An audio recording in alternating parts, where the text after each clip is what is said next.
Good morning, students of class 9. Welcome back to the online classes now. Let's do geography today.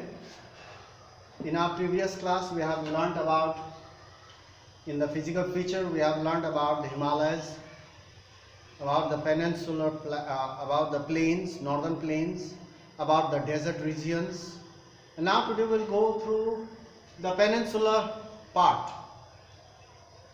The Peninsula Plateau also we have learned about Malwa Plateau.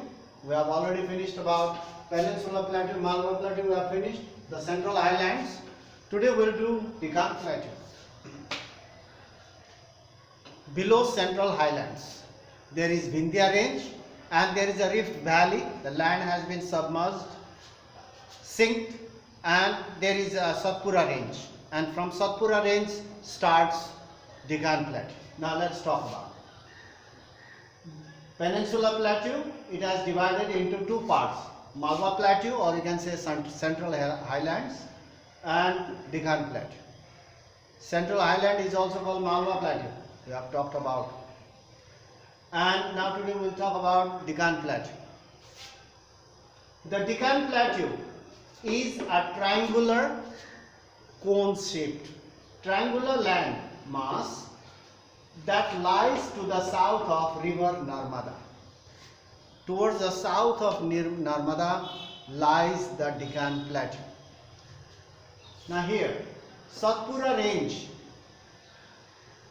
is the northern boundary. Satpura Range is the northern boundary of the Deccan Plateau. So the northern boundary is Satpura Range, while Mahadev, Kaimur and Maikal Range, its eastern extension towards the Chotanagpur Plateau region, towards Orissa. Eastern extension, you can see Mahadev Hills, Kaimur Hills and Maikal Hills. These are the ranges, hill ranges. That's the eastern part of this Deccan Plateau.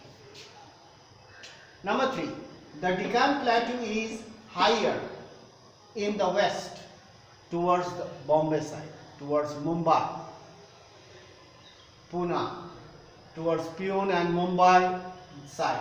The Deccan Plateau is higher in the western side and slopes gently towards the eastern side. Slopes gently eastwards. That means the western Ghat is higher than the eastern Ghats in the South India. An extension of the plateau region is also visible in northeast in Assam. In Assam, now you can see there, the Deccan Plateau is higher in the western side and gently slopes towards the eastern side. Then it lies underground and it comes up in the Assam. That means Bengal and some part of Orissa lies above the plateau region. Why it is not seen there? The shallow land has been covered with silt, alluvial soil. The plateau is there, but it is covered with alluvial soil. That's why you can't see there. So, and it rises up in Assam, and you can see there hills from west to east. You can see the extension of the Deccan Plateau there. So, an extension or part of the plateau region is also visible in the northeast in Assam, locally known as Meghalaya. So that means in Meghalaya, it is different from Purvanchal. Purvanchal, those are the hills, the part of Himalayas. But this Meghalaya is part of the Deccan Plateau which has been submerged under the soil. It has been under the soil. It is a continuous process. The Deccan Plateau is there complete, but since it is very low, it is covered with alluvial soil in Bengal and Orissa, some part of Orissa. So you can't see the plateau region there. It is under the ground, but it has come up in Assam, that is in Meghalaya. Here in Meghalaya, part of the Deccan Plateau.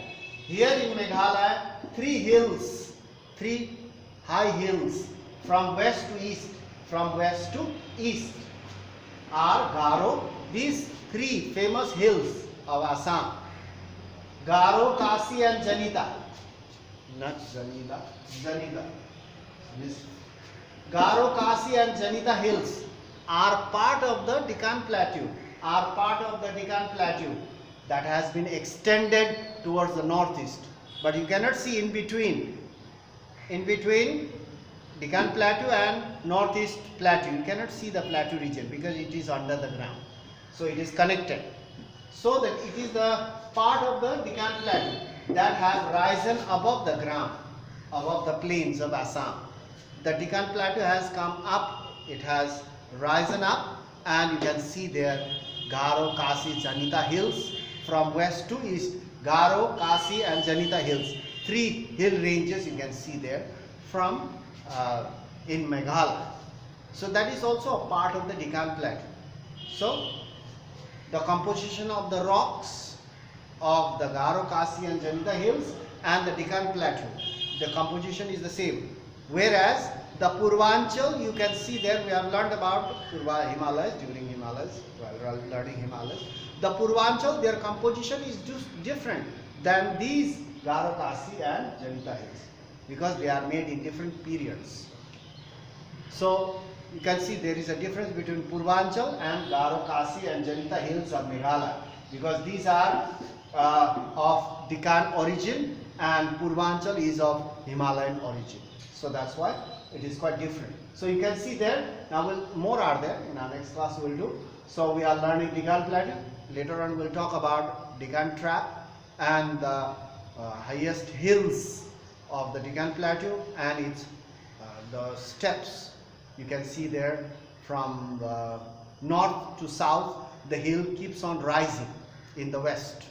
So there are a lot of things to learn about that, and there are basins also, the Godavari Basin, Narmada Rift Valley, that is about that, and we will talk about the Deccan Traps.